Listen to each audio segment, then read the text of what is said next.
Damn, pare. Ayun na. Ito yung tinatawag nilang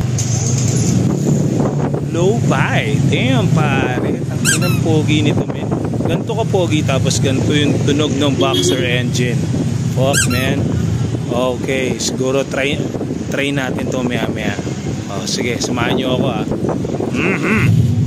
See that? Hear that, pare? Alright. Ayan, eto na. Kasya ka ba dyan, men? Bawal gumasgas. Nasaan pa to? May sira yung coilover. Hindi pa napapulo. Okay. Nilive ko muna yung Migoys at try muna natin tong boxer engine na to. Damn! Hear that engine? Puta, nakalimutan ko yung kaha ko dun, ah. Oo. Yan, tibog mo na, sir, para mo to. Damn! Mas maluwag. Bitin yung ang ina, yun, pare. Ilan thousand yun? Yung ginawa mong yun?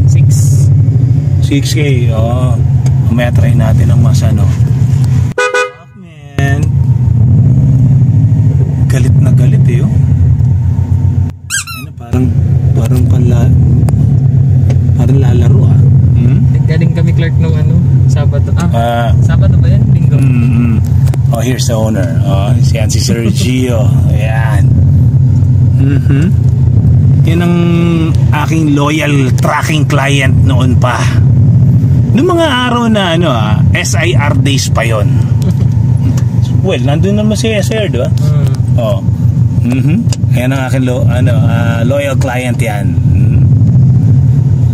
Next project yun, SIR. Ano babaguhin mo ron?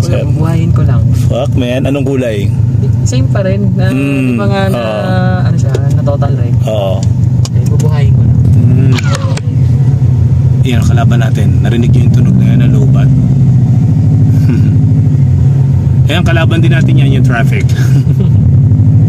Eto, damn, pare. Tatry natin ngayon. Sige. Hear that? Hear that?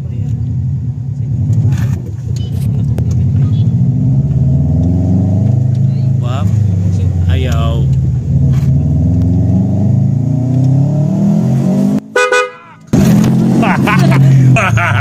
Sarap, isa ba?